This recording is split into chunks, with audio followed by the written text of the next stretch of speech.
start by looking at some images that are really kind of amazing. Those, yes. But also, the first three images that we're going to look at are from the 1993 Whitney Biennial that Thelma Golden curated. Sorry. And then, amazing. And then the last three are from the Whitney Biennial that Rue curated. 25 years, over 25 years in between. Extraordinary. Thelma, of course, the first Black woman curator to curate a Whitney Biennial. Thelma, talk a little bit about what the challenges were then and the ways in which sort of conquering them or approaching them or dealing with them made space for Rue.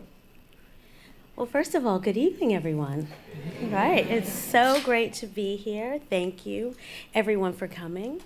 And thank you for this conversation. So, your question, what were the challenges? Well, first of all, what I'll say is, and I know Rue would say this too, biennials are not curated on one's own. The Whitney biennials are a group effort, and I was proud to be part of a group led by Elizabeth Sussman that included Lisa Phillips and John Hanhart. And the work we did together created the 1993 biennial. The challenge was perhaps that at that very moment, that exhibition, like most biennials, looked at the moment. And what was important at that moment was this idea of thinking about American art through a truly, as we said at that time, multicultural lens. So by that action alone, it became the most diverse biennial that had happened at the Whitney to that point. It also was an interesting and important biennial because it really did sit in this moment in the early 90s that, while I'm not sure we would have guessed it, predicted a lot of what was coming next. Right, sort of laid open a lot of space for that. Right, and I'm thinking, as you said, what we called multiculturalism. Well, and now we talk about diversity and inclusion, and now, we seem to always need to find language for what is basically our lived experience, right? Were you mindful of that coming into the space at whatever point you felt like you were coming into the space? Yes, of course. I think, also to echo Thelma, thank you all for being here. There are some biennial artists here, at least one. Thank you, Maya. And, I think I started my career at the Studio Museum with Thelma. And I think many of people of my generation in the art world, whether we kind of knew Thelma personally or not, whether we knew kind of the work that she'd done and the other people who did the biennial in '93 together, we know that show. And I think that it looms very large in the way that art history and curatorial studies is taught. We call it all sorts of things now, I guess. I still use multiculturalism, it means something specific. But, we were very mindful, Jane Panetta is my co-curator of this biennial. And we were very mindful. I mean, the installation shots of the '93 biennial, we pulled those when we kind of were tasked with this work because we wanted to look at the biennials that had meant a lot to us that we realized perhaps we'd never actually seen really. And the '93 biennial is one of those, a pre-digital age, pre-social media age. They exist in the archives. Pre-everything. Pre-everything, absolutely. They exist as slides, as photos in the archives. They don't exist online that much. And so we really looked at these images and took a lot from them. So I think the things you think we took from it, and also some things that I think are more surprising to people sometimes, especially about how we installed the show. Right, and so what I mean also by asking if you're mindful of that language, multiculturalism, and you still use it, you said it means a specific thing, but is curating art for you all, I think of it as a way of telling stories, our stories. And so how much of those words, those phrases, that language enters into your mind when you are putting together an exhibition or thinking about how to show art to the masses? Mm-hmm. I'm not sure any of that language is in my head when I'm curating. What's in my head is what I am understanding, knowing, feeling from artists and their work. Mm-hmm. Right? Mm-hmm. I mean, that's how I curate. It comes from that sort of essential communication, both verbal, but also what happens in the space of understanding work together. I think, however, both in my time at the Whitney, I started working at the Whitney in 1988 as a curatorial assistant, became a curator in 1991, and was at the Whitney until 1999. And then went to the Studio Museum, first as chief curator and then becoming director after that. And in my Whitney moment, I was highly aware of what it meant for me to be there. Right? I was clearly very both inspired, but also there was a certain level of instigation by what it meant to represent this sort of the gulf of absence that existed for artists of color. The gulf of absence that existed. And so every day, that's what I was trying to narrow in some way or another through the work. And so that's where I thought about these issues and ideas of naming who was there. I don't know if I would talk about curating as storytelling, because I think that puts too much of a sense of narrative in the hands of the curator. And as a curator who has learned from, and loved in the space of art with artists, I feel like that's what artists do. Right. So I think that art is a way of storytelling, and that the curation of it is a way to sort of bind it as a book, right? I think curators, sort of act sort of between, artist, object, and audience, right? We sort of sit in the middle of that space, creating what is the sort of place of presentation that allows for artists and their ideas to engage with a public or many publics. I don't know, Ru, do you think that's... Yeah, I would agree. Okay. I think often, especially as an institutional curator, which Thelma and I have both been, you really are this kind of intermediary very frequently between these different constituencies. And I think, something that I think a lot about, and Jane and I thought a lot about in terms of this biennial, is not so much storytelling, but kind of advancing an argument in space. So kind of rather than maybe writing a novel or writing an essay or writing some sort of other form of making a film, it's kind of a creative endeavor that unfolds spatially in some ways. So, the analogy perhaps of storytelling exists, but I would agree with Thelma that I think more of artists is doing that, and then us as in kind of putting things together in different ways to tell many stories, and to kind of advance many kind of ideas and thoughts. But what I will say, I don't think about do we have X many people in the show, but I think the work of the 93 Biennial and Black Male and shows like Freestyle and Frequency and many other shows we could go on, is that those things are at least to speak for myself and Jane, they are in our heads. So when we built the biennial, we weren't thinking about let's make this the second, the most diverse biennial since the 93 Biennial, which was the most diverse biennial.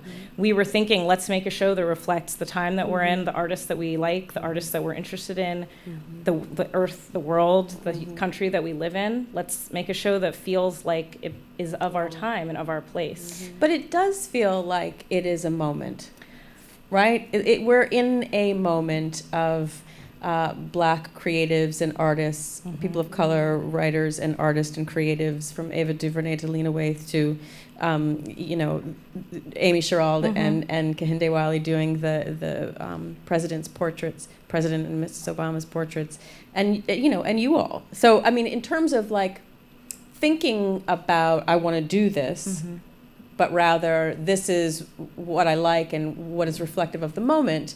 Isn't the moment very much centered around Black creatives and Black art? As Thelma has told me before, this is the third at least moment.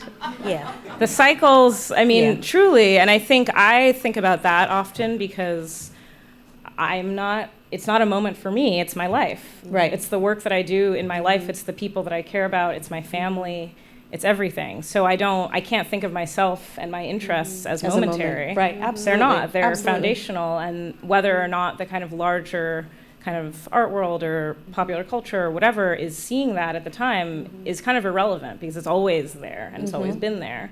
You know. But but now your maybe we're more push visible. to be able to be visible is changing the narrative, the fabric of how mainstream, shall we say, looks at it. And I think a lot about, and I just spoke recently with Antoine Sargent, who has a new book out called The New Black Vanguard about Black photographers, and how visibility and progress is great, but along with that comes this kind of inevitable threat of the way in which it's perceived by the people we think we want to see it, which is to say cultural appropriation, or I told Antoine I was nervous that people would look at his book or Miley Cyrus would look at the book and be like, oh, that'd be a cool video. Like, how do we protect the work and the artists that we love in the name of visibility and progress?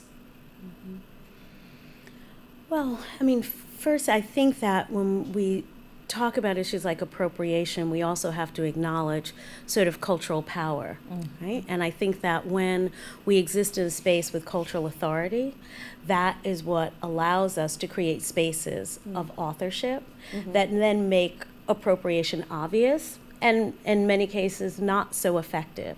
I think where appropriation, this cultural appropriation, becomes so challenging is when aspects of the culture are appropriated and the original references were never given a cultural platform to begin with, to be understood.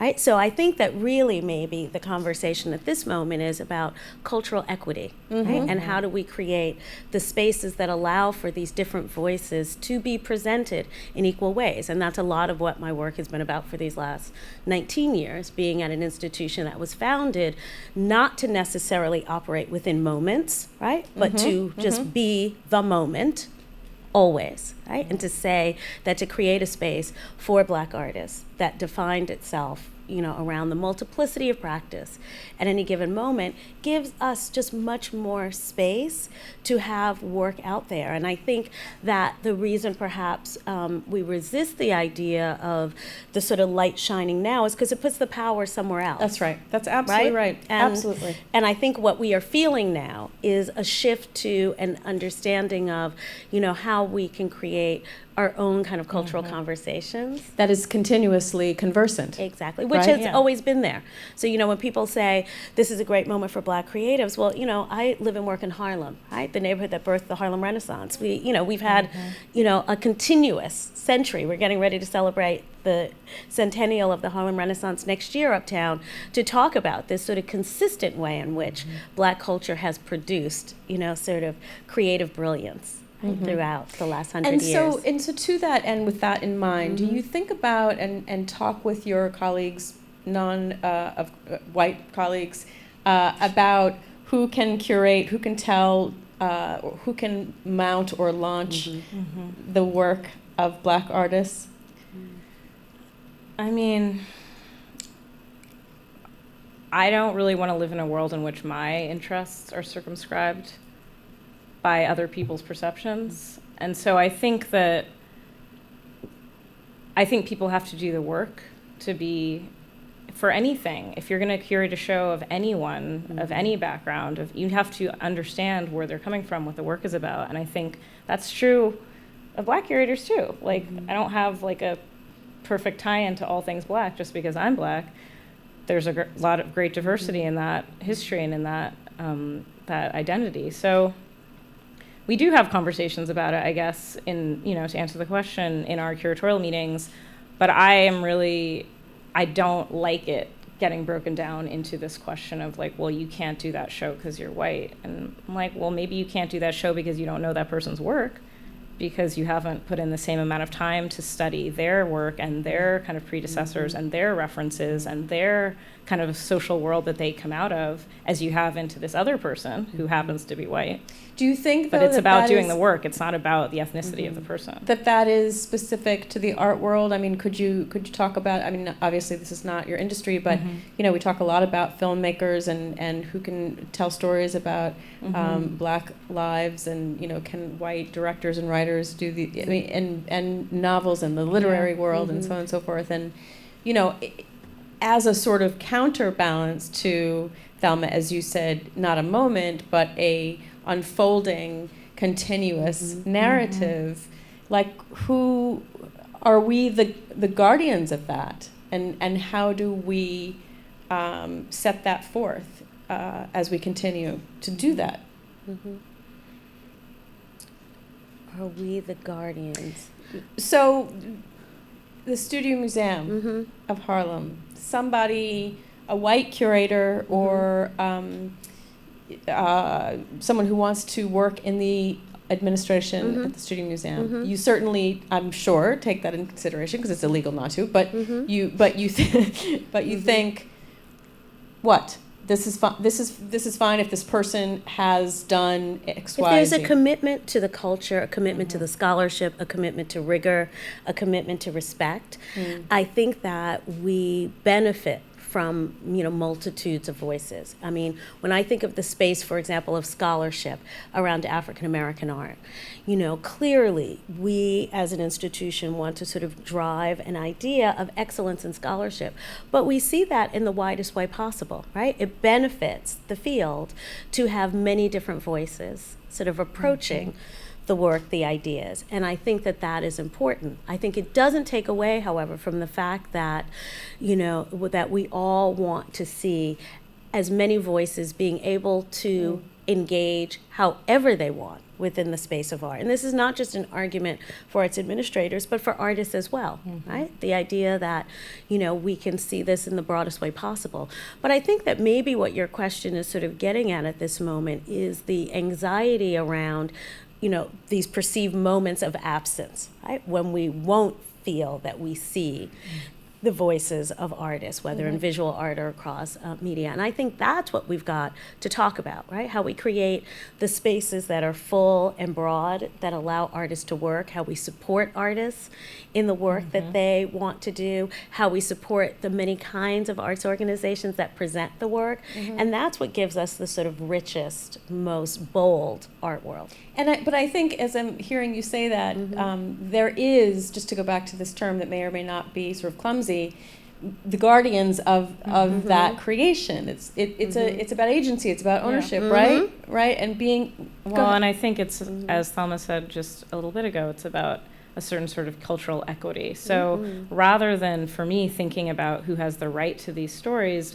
having that be based on ethnicity, it's really about the reason why we feel sensitive and why we feel ownership is because there has not been equity. And so in the past, we've had stories of non-white people taken and told and money made, people's careers made, and the people who originate, I mean, this over and over and over again, as Thelma was just saying, we see this pattern over and over and over again in music, in all the art forms, literally everything, anywhere you look, you see it. And so I think that pattern is a really ugly pattern and a very painful pattern that we are right to feel, to safeguard against and to feel sensitive about. However, I also think part of the way that I think we advance equity and ownership of our stories, as well as whatever resources come out of our stories, whether they be financial, cultural capital, directorships, institutions, is by thinking in that bigger way. Not like,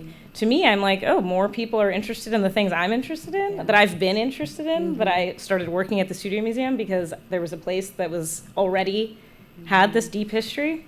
cool. Great. Yeah. Like, join us. Yeah. There's a lot of people who've devoted their lives to this, and that's not new. That goes back to the 19th century and earlier. Yeah.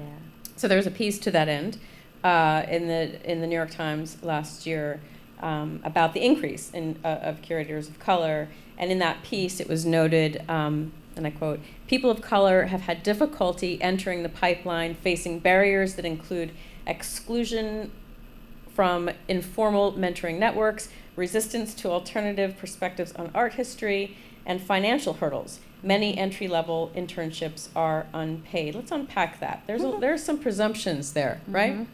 Some coded language. What are the misconceptions in your experience about people of color or Black folks specifically, or who are interested in pursuing careers in the arts, in art specifically?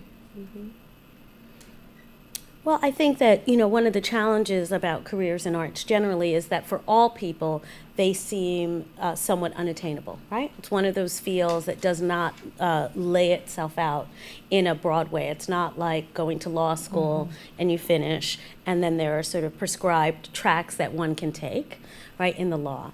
And I think that because of that, it can feel confounding to many people. In addition to that, it often is a field that does base itself at its core at the very entry level, that is starting with internships. That's how most people begin in the field. So in the time, and I have to say I'm glad we're kind of beyond this to a degree, but there was a time when most internships in the field were unpaid, right? That has changed across the museums in the city, and I credit many of my peers who had unpaid internships that have converted them to paid internship programs to resolve this. But when they were unpaid internships, quite often it wasn't possible for many people to do that, right? They could not afford to do an unpaid internship. So that would be the first step of many that would make it impossible to get closer to what the field could offer. I think that has shifted, and now we're at a place where, this is something many people want to do, and it just lives also in this moment as being a time when the number of jobs and the number of people, again, these sort of informal networks of mentoring are really what power the field. And for some of us, it's what has made creating those networks for people really important. I think that's so important, the sort of informal mentoring systems, because whether we're talking about paid or unpaid internships, the willingness to create space for others coming up after is so important. I mean, I've done it my whole life as a journalist and writer, and I've seen you have done it throughout. Talk a little bit about, because I think that there is this misconception of mentoring as ceding power. Do you know what I'm saying? It's like you get to a certain place, and a lot of folks think, oh, if I open up my doors, then I'm losing something. I think it's really important to talk about that. Yeah. Does that resonate with you at all? It doesn't. It doesn't. It's not. No. It's never how I, have sort of seen it or how it's operated for me. Seemingly, the further I've gotten in my career as a curator, it's made it possible for me to do more for more people. Which was always in mind, right? Right. And in a very obvious, transparent way. I mean, this is not a secret, right? It is well sort of part of who I think I am, right? To exist in this art world in this moment. There is nothing that makes my experience at the Whitney at that time mean anything if it didn't create more space for many other people. And I don't mean just at the Whitney, I mean in this field generally. And I sort of feel that in a very deep way, and it sort of is what drives a lot of what I do. Has that been your experience, Ru? Well, I'm a beneficiary of that ethos.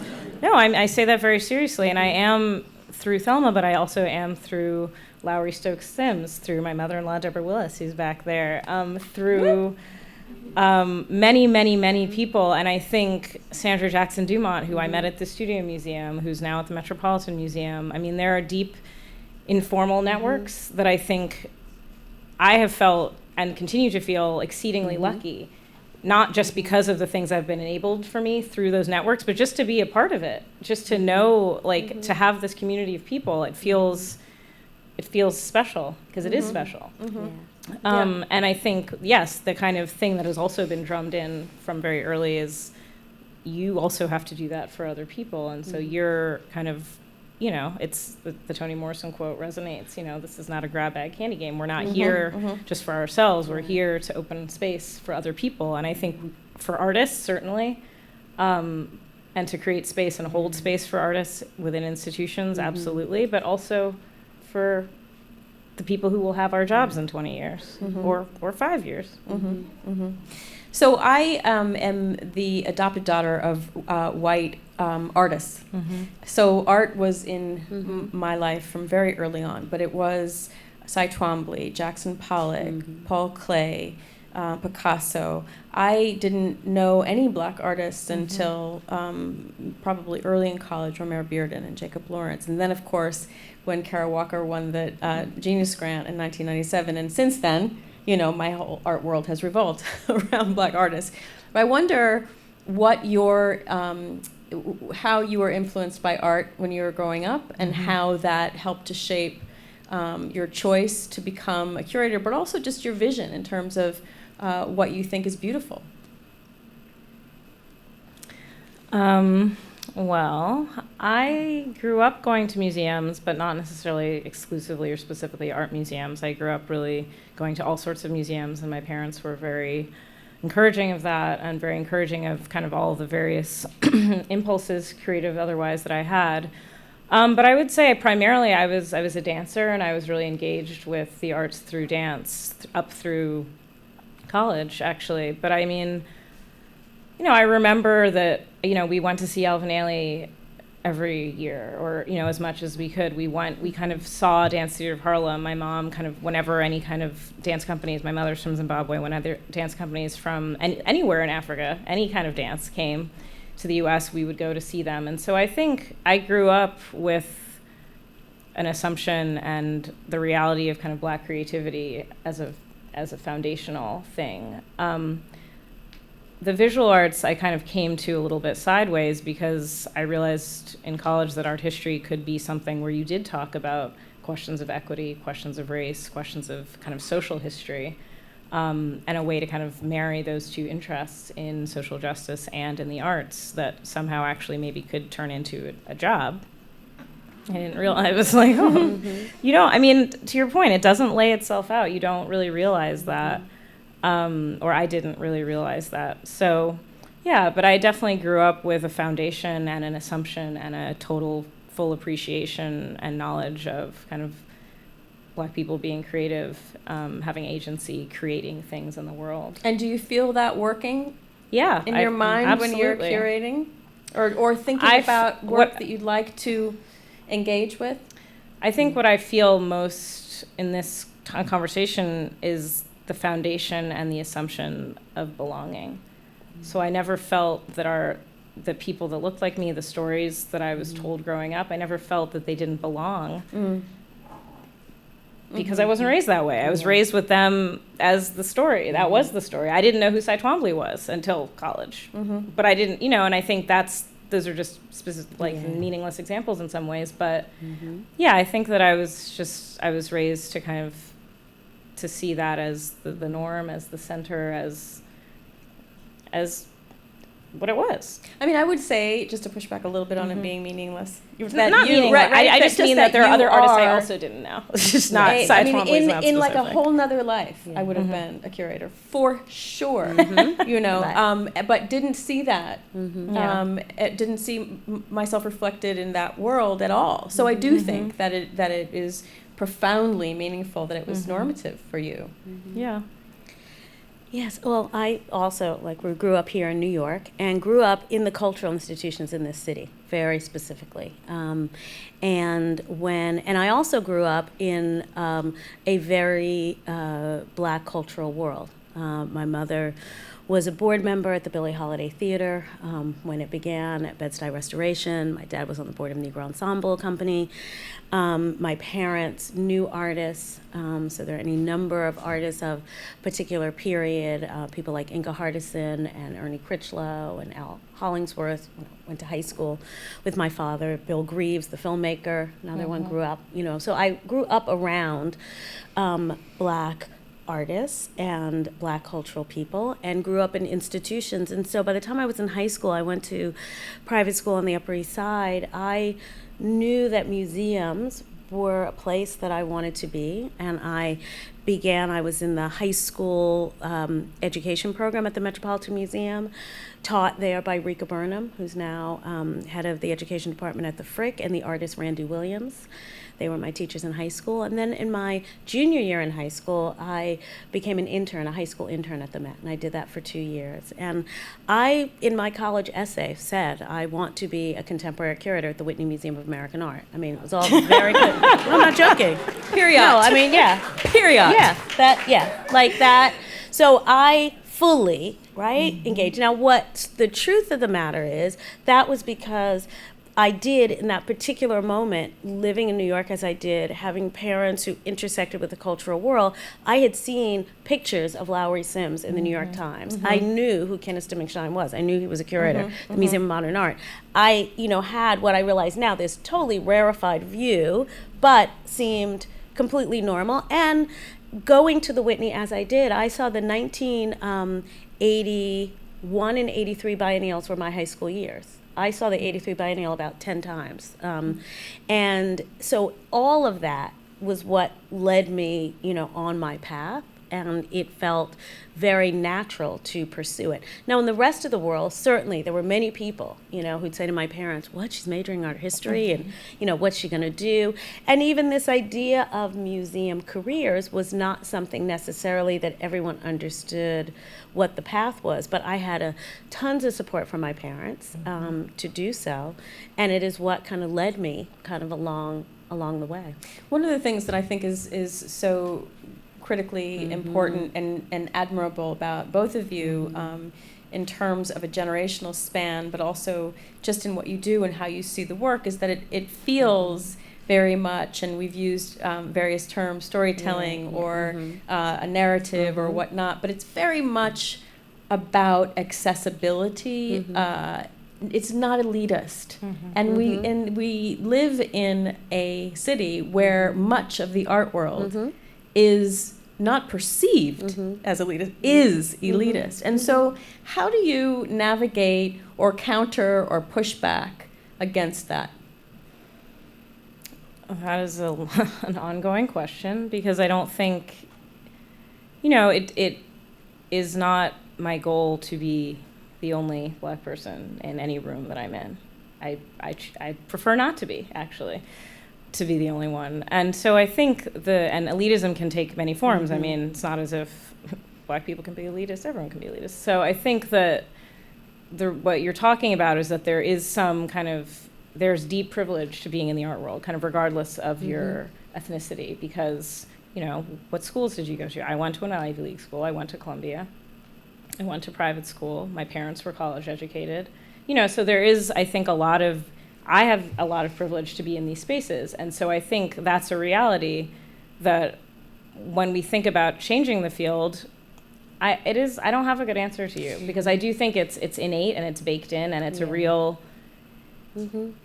it's a hard thing. I think this thing of internships as the pipeline and paid internships as a norm instead of kind of once in a while some institutions do that can change it. Also, where we recruit people from, are we going to CUNY as well as Columbia to look for interns? Because I just want to say, I understand what you were saying about privilege, and I do think that that's true. I'm thinking much more in terms of an intellectual sophistication or an intellectual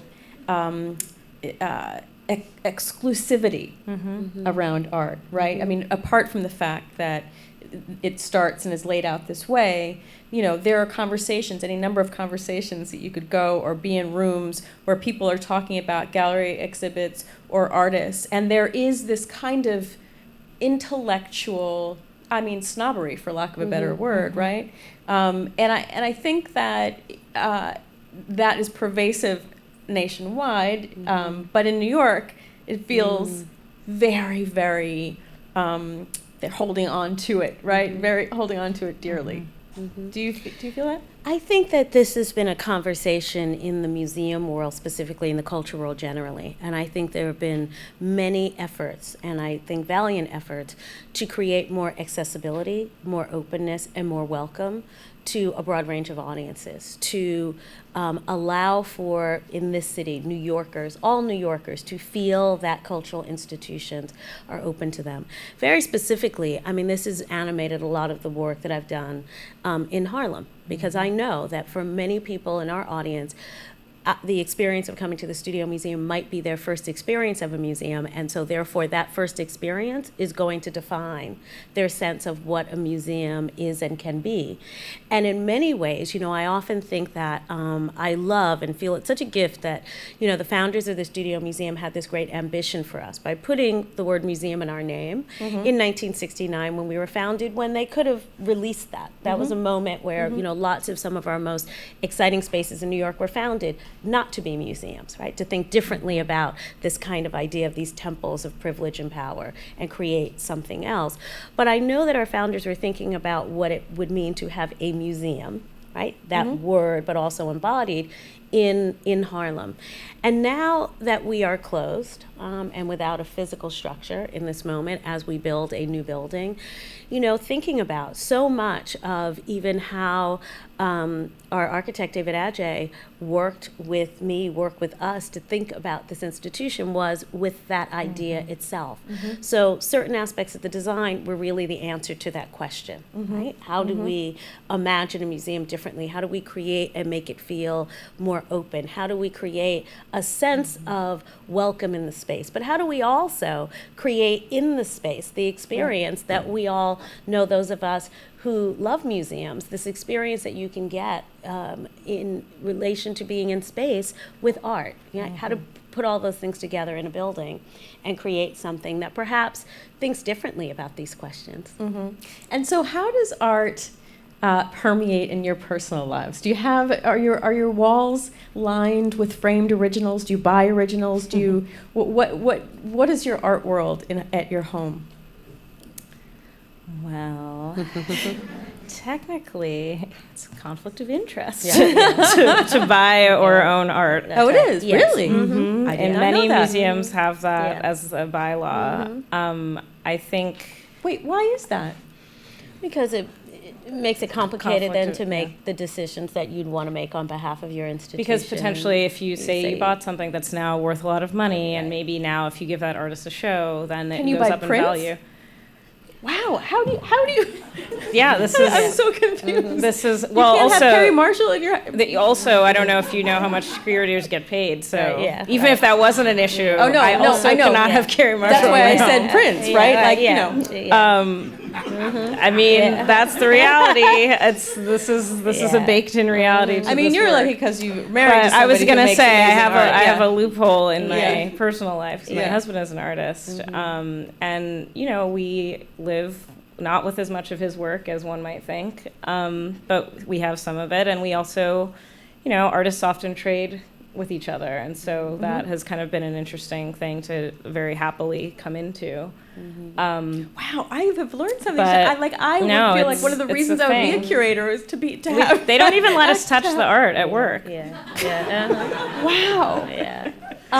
Can you answer that? Do you Yeah. have- Yeah, you know, I have never been one who's wanted to live with a lot of art. You know, I basically, since the time I was 15, I have spent, you know, every day in museums. And I think about my relationship to art a lot in public space.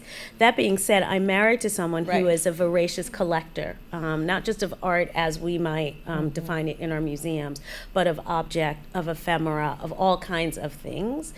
And Duro likes to live with those things in installation, right? He is in a constant state of making that is putting things together. So I feel very lucky to live in those environments because even as a curator, the way he sees is very informative to me. It is without category in many cases. It is with a real, just a very unique and deeply, deeply personal sense, intuitive sense of thinking about objects and the way they can live in the world. And patterns and color. Right, I mean, all you of it. always end up looking like a painting yourself, right? Yeah. Because you Right. are Well, lucky that's- enough to wear his... That's Duro. That- Yeah. right. That's Duro. Yeah. No, I know. And so are there other ways that your choice to be in a curator have affected your aesthetic? How you enter the world as a woman, how you enter the world as a mother or a partner? I think it's interesting because I often think how our field and the job of a curator has shifted and changed so much with the increasing visibility of this job, which has been afforded in many ways by social media. And so I think, I don't know, I think that there's a lot of assumptions about what it means to be a curator, and a lot of them are around this idea of that you live with art in your home, and that it is a very unique job, but it's also a job that is similar to many other jobs, I think. And when I think about I spend more of my life at work than I do in my home, as most of us do, and I live with art there. I think about the kind of things that we see coming, it's kind of like when there's a new installation on one of the floors at the Whitney, you miss the kind of work that you used to see coming off the elevator every morning, or, and I think, I don't know. I think more about that piece when's it going to come back out of storage. I really hope David Breslin, who's one of the curators of the next biennial, Adrian Edwards and David Breslin. Very exciting news today.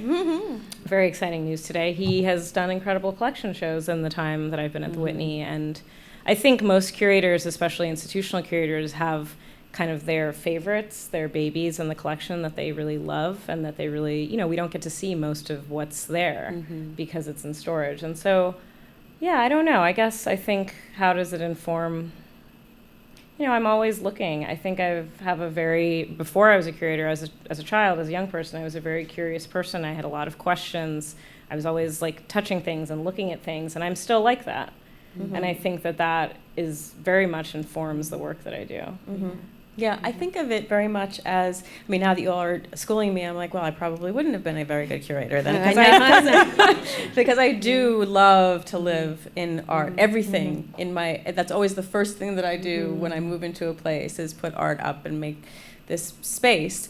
But I also think that art is an extension of who we are, and the way that we choose it, the way that we look at it, the way that we engage with it is an extension of who we are, and I think it's really important for folks who have ideas about what art is, or what it, this sort of vaunted idea. Go ahead. I think this idea of what people think art is. My experience has been that really that everyone has ideas about what art is in the best way. There just isn't always the space to express them, My favorite conversations always, in all the years I've done this, which now is, many, many years, in museums all over this country and all over the world, are with museum guards. Always. Deeply, and especially, they're the best when they don't know that I work in a museum. And based on, a tragedy perhaps, is sometimes they would never make that assumption. You know what I mean? Have a whole conversation with me, and it would never occur to them that I work in a museum. But yet what that creates is this incredible space where I get such a view of a way into thinking about art and the way it engages with audience from people who actually spend more time with it than even as a curator. Absolutely. We do. And that, I think, has been through my career, a through line, right? From the time I was a high schooler going to the Museum of Modern Art, and those guards were the ones who told me to go up and see the Jacob Lawrence Migration Series and told me exactly where it was, skip over. They're like, oh yeah, the Monet. No, go see Jacob Lawrence. Right? Literally. Right? To now, when I go in museums and guards in that conspiratorial way that I love that Black people can have with each other in public space, will come over and whisper to me and be like, that's by Glenn Ligon. He's a brother, and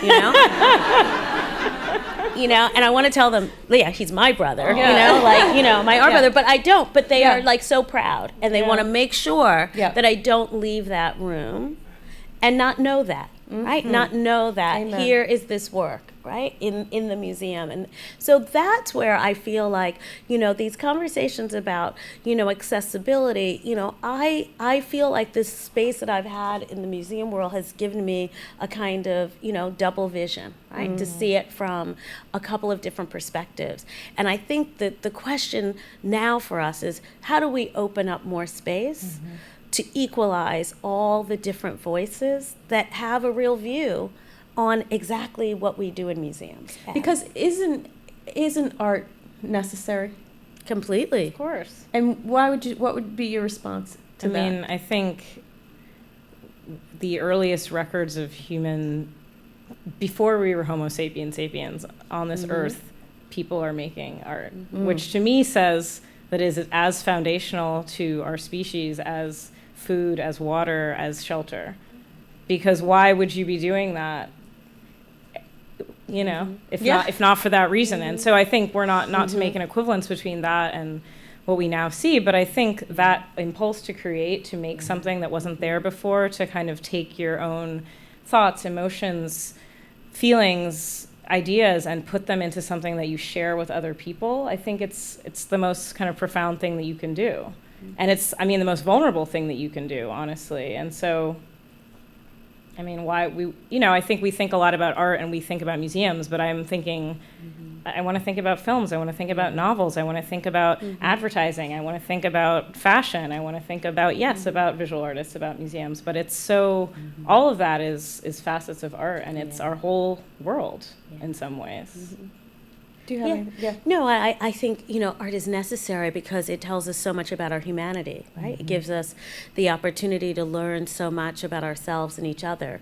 It's a sort of evidence of these human lives at different times and different moments, but that we can enter, right? And through that, the experience of understanding, the experience of inspiration, the experience of empathy, all of that can come. But it's also sometimes just the experience of awe. What it means to, sit in the space, with something that is beautiful or terrifying, that makes you think, that makes you dream, that allows you sort of a larger vision of the world than you can conjure yourself. That's what makes art important. It's really an honor to speak with both of you. Thank you so much for coming tonight, and thank you all for coming out this evening. Thank you.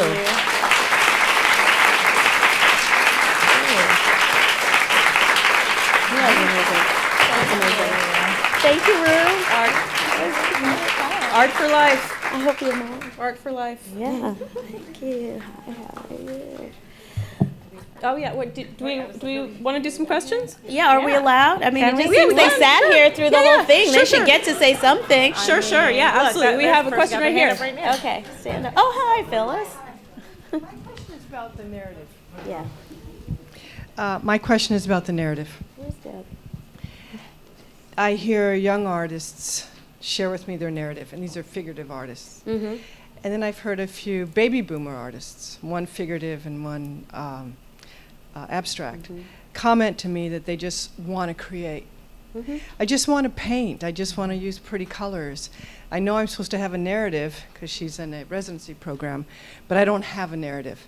So if you could comment on the importance of the narrative, the role it plays, and whether or not collectors, how they value it. Well, here's the thing. I know that that's, often a challenge, right? At any given moment, if artists feel that there's one thing that's of interest, that they have to be able to speak to that. And I actually don't think that's true at all. I think a lot of that happens after the fact. And it's sort of in retrospect that it feels sometimes as if there is one way or another to consider work. I do think every artist should know what they're doing. So when artists say that to me, I'm kind of like, I don't let them off the hook. I'm like, you don't have to give me like a world history around it, but you certainly have to say to me what made you walk in the studio and make whatever the thing is that we're looking at, the painting, the sculpture, the photograph. Because all art, all expression comes from something. And all of that is valid. And I think as curators, often what we can do sometimes is to often walk with artists down the path of beginning to understand what that might be. That's what happens. I mean, the privilege I have now of doing this for so long, there's some artists who I have been talking to and been in their studio for basically over 25 years. I mean, literally, same artist over and over and over again. And quite often, it's not a linear path, I mean, I was with an artist recently in a new exhibition of her work, and we did a public conversation, Lorna Simpson, and she said something, and I realized it was something that she'd been thinking about in her work a long time ago. It didn't fit in that moment, but it was sort of an idea that I saw as what was like 15 years ago. And there it was in these works, right? It wasn't linear. There was a circular way that she got there. So I just really encourage artists to make the work. Here's what I'll say. I feel very privileged that there are all these like young, brilliant curators in my life, but there are parts of their life that I would not want. And one of them is this whole social media thing. It's true. It's true. I think back to like 93 biennial, 94 blackmail. There is no way had I lived through that on social media, no way. And I think for a lot of artists, a lot of what you're saying comes from the sort of perception of what is fabricated for consumption. It's like the big thing I say all the time, like all these artists who like put up posts like, hashtag work in progress. I'm like, no, just work. Right? Stop the work in progress. I mean, I do think, as sort of with a hand in both, social media and not social media, and living both those years, I do think that we are having to evolve and having to, sort of naturalize ourselves into, artists. I think of Jeremy O'Harris, the playwright, who is on Twitter all the time and sort of outrageous and creating outrageous stuff. But that is what his generation is doing. I would also say, though, for what it's worth, as a writer, the curiosity that Ru talked about earlier, the interrogation of your work, you have to be interested in what you're doing to make something valuable. That's how the narrative is created, is when you find an interest and you interrogate and ask questions of what you're making, I would say. Well, and the interest can be, I just want to use these colors. Right. Like, that's not an so invalid interest. Yeah, right. No, I think it's a totally valid interest and a totally valid approach. And I think, but it is true, like the why and the kind of pushing that conversation for yourself further. Social media, you're right. It's a lot. Yeah, but I do think it forces artists to have to figure things out sooner than they should. Yeah, right? and figure them out publicly. Sooner than we think they should. Yeah. They should be sitting with the work a bit more in order to, sometimes that doesn't all come at once. I agree, though I am also surprised by how nimble some of these artists are when it comes to putting stuff out there, work hashtag, whatever it is. I mean, I think what it is that social media is a flattener, and it creates an assumption that everyone thinks, creates the same way. And for some people, I don't know Jeremy Harris, but perhaps that is his way of making his work that's really productive and generative for him. Right. But if for someone else who is like has the opposite approach, to see that and feel like, oh God, am I never going to be a successful playwright with my new play on Broadway if I don't engage in this space? And I think if the answer to that question is yes, then we have a problem. Yeah. But the answer isn't yes. It's and we not just have yes. to keep saying that to balance it The answer is not yes, not because yes. everyone is different, and It's like, not yes. you know, people engage in different ways, and I think that's what I'm like, do what feels authentic to you. Because also, if anybody's like a social media person in the house who does that for a living, authenticity of intent is like what makes people be interested in people online. And so if you're just like, I gotta post this because that's what artists do, nobody cares. And like, that's the double-edged sword of it. But I think the kind of authenticity to your own kind of vision, however, wherever it takes you, it might take you to Twitter, which is fine. There's somebody over there. Or, well, oh, no, Our artist pressure, what do you think? To have narratives, meaning like a narrative quality to their work. I'm not an artist, so I don't know definitively, but I don't know. Maybe. I think people are pressured. Being an artist is a hard thing to do, and it's hard to make a living, and that's a reality. And so I think there's pressure around that. I think how being you answer creative that question. Any artist writ large, and maybe always. Yeah. There was somebody over there. Some question. Hi, thank you all so much for this. So I'm curious, especially as contemporary art curators, you see so many different kinds of works of art, and I wondered if you could each tell us about a time when you encountered something that really challenged you, and I'm thinking especially you work with so many different media, we have, I think culturally we have the sense that people in the arts know what's good and can be very open-minded and can be flexible in thinking about beauty. But yeah, I wonder if you can tell us about something that has really challenged your idea of what is a work of art. Well, I, in my work, really try to push back against that idea that I'm an authority on beauty, on kind of what is good or what is not. I'm an authority on what I like, and I'm in a position to put what I like into the world. And if other people like it and other people find it interesting, that's wonderful. But I often say, Jane and I made the biennial that we made, different curators would have visited the same artists, made a totally different show, or visited all the same artists, picked 75 different artists. Because fundamentally this is a subjective exercise. We're not kind of oracles, and we're not authorities on definitively what is good or not. It's just what I think, to me, is interesting, and hopefully other people will agree. I think obviously this most recent biennial was challenging in many ways. And when I'm thinking about a work of art that really challenged me, I'm thinking actually a lot about forensic architecture and their work Triple Chaser. And I think the reason that it was challenging was, of course, because the kind of implications of that work, and if you've not been reading the art press avidly, which is totally fine, there's other things in the world. Forensic Architecture is a collective of artists, architects, researchers based in London who made a work for the biennial that looked at our now no longer board member Warren Kander's company, Safariland. And I think it challenged me because, of course, in seeing it, the implications of showing it were immediately obvious. So that question is a big one. But it also was challenging because their work as artists is not the same as somebody who makes a painting or who even they work in film, they work in research, but many people use those same materials and then produce something, a narrative film or a documentary, but they are in multiple categories, bringing kind of lots of different specialties to their work. And we had to answer this question a lot, why is this, why are these people in the biennial internally? And not because of any controversy, but because it didn't feel like what looked like art. And at the Brooklyn Museum, Linda Goodbryant made a garden with her project Eats that I think only recently was taken away. And I spent I feel like my whole year of that year was talking to people at the museum about why Linda's community garden and farm stand once a week were art. And so I think those are, for me, too challenging in this realm that you're asking.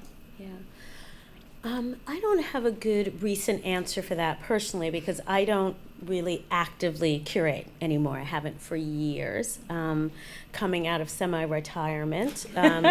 This week, because while we're closed, we have a partnership with the Museum of Modern Art, and so I've curated an exhibition of the work of Michael Armitage that will open when MoMA opens on October 21st. So that's the first time I've made a show in years. But I'm going back in. Museum is over there. Exactly. No, but I'm going back into, But as a director of a museum, I am challenged every day. And that's because as a curator and as a director, you are not always just operating from taste. That is what you like, right? There's a greater institutional responsibility. So quite often one is challenged intellectually or aesthetically. I confronted this in about 2004. I made a show called Black Romantic. And essentially its premise was I wanted to make an exhibition of a genre of artwork that I thought in a very visceral way that I just could not bear, right? A kind of overwhelmingly highly romanticized figurative work made by Black artists, all about uplift and beauty. And as someone who had made exhibitions that were all based in a kind of conceptual language, I had been taunted by this kind of work my entire career. So at any given moment that I did anything, there would be a whole band of artists. Again, remember, this is before the internet, so they had to write me letters. So I get hundreds. It's true, I'm not joking. Where's Deb? They look at me laughing, right? Right? People write you letters to tell you what was wrong. And all these artists would write me letters about how I wasn't uplifting, the Black race because I was showing images that were negative, and I needed to invest in images that were positive. So I made an exhibition, and I began the project ironically. I admit that completely. It happened to be the year Kehinde Wiley was an artist in residence at the Studio Museum, and he was equally obsessed with this. This is 2004, young Kehinde. And we poured over like the images of these works from artists from all over, and I made this exhibition called Black Romantic. And it fundamentally changed me.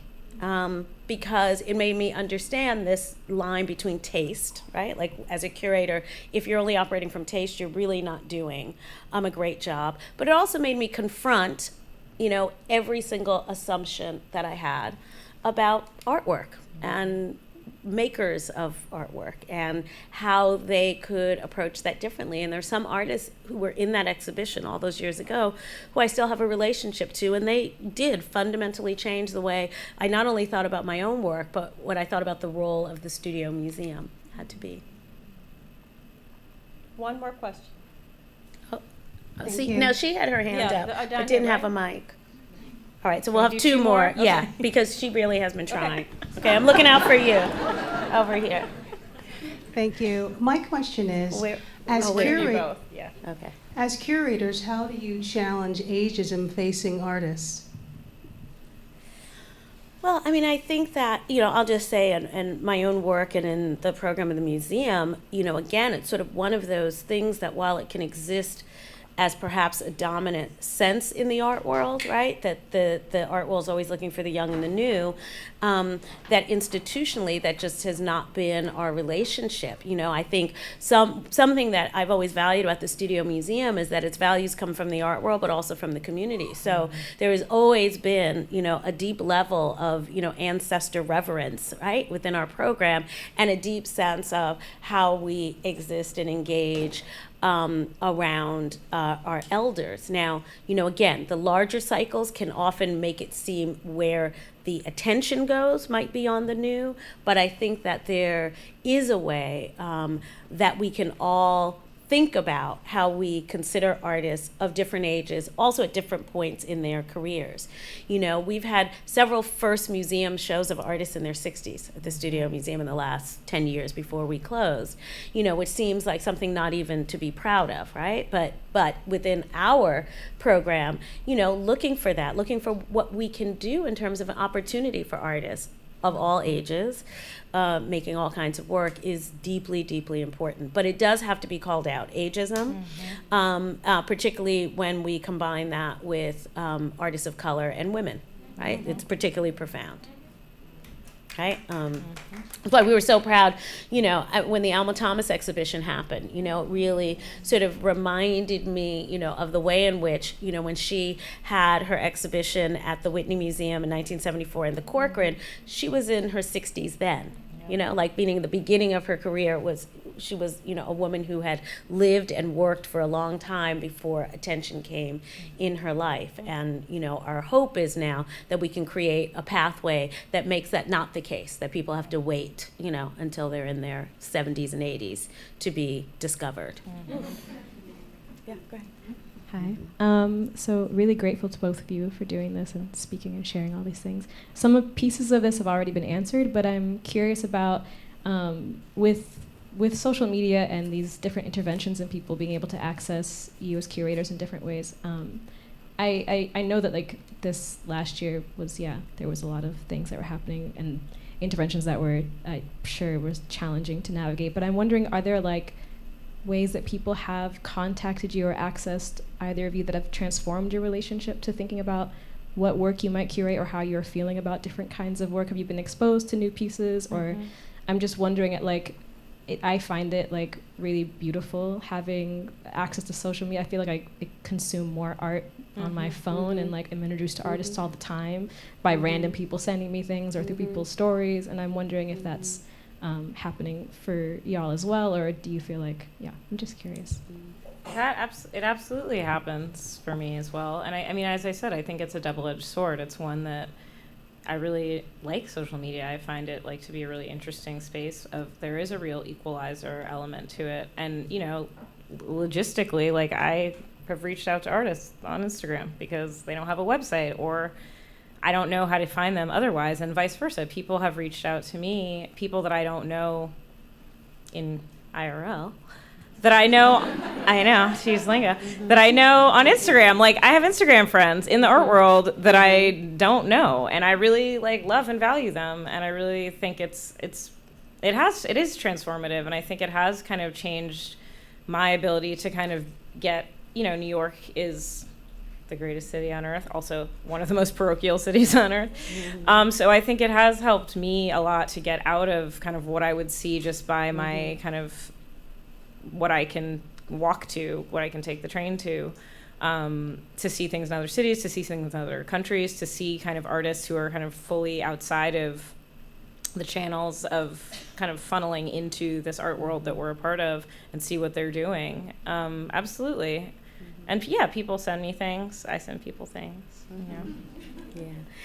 Yeah, and even though I had my little rant before, You're on Instagram. Yeah, no, I am. Double-edged sword. I am, and I value it. I mean, truth, low key, I'm not good at it, so that's why when Rue posted about this with the writing on top and the swipe up, I was like, okay, thank you, Rue. Add to my story, because there's no way I would have been able to do writing and a swipe up. I don't even know how to do that, but Rue taught me how to do an Instagram story at the opening of the last biennial. Do you remember that? Of course I do. In the gallery. I'm so proud. She taught me how to do that. But I will say, again, I've been director of the museum for 14 years, and being a director is very different than being a curator. And Instagram is the way in which, really, the only way in which I can have a certain kind of direct relationship with artists that replicates the kinds of relationships I had with artists when I was a curator. So there are a lot of artists that I know, that I've gone to their studio, and it all come through Instagram, because the other channels, given, just the way the world works, are too complicated, right? And so that has been a way. It also is the way that I am aware of what's happening in and around the other institutions that are important to me, So around the country, there are many significant spaces devoted to Black art and culture in cities that I don't get to all the time. But the way in which I am aware of what they do, and they equally aware of what we do, is through social media. But as a direct way to engage, definitely. Now, I have crossed the line, certainly, in the sense that there is a way in which I do not think that the experience of viewing and consuming art in that form is equal, right? So I'm not willing to make judgments about it. So meaning something I like on Instagram does not necessarily mean I'm going to have the same relationship in real life, and I leave myself open to that. And I'm also cautious about this, right? So when I look at the fact that I don't get to do that many studio visits in a year, I am conscious of the fact that not all of them are coming through that form, because there are a lot of artists, like I say, who just are not able to engage in that way. So it's amazing, and I am grateful for what it means. I can see that I wouldn't be able to see otherwise, but I'm also still value what it means to actually trek out to some space and see something for real. In real life. For real. Real life. IRL. For real. Thank you, ladies. Thank you so much. Thank you all for coming out.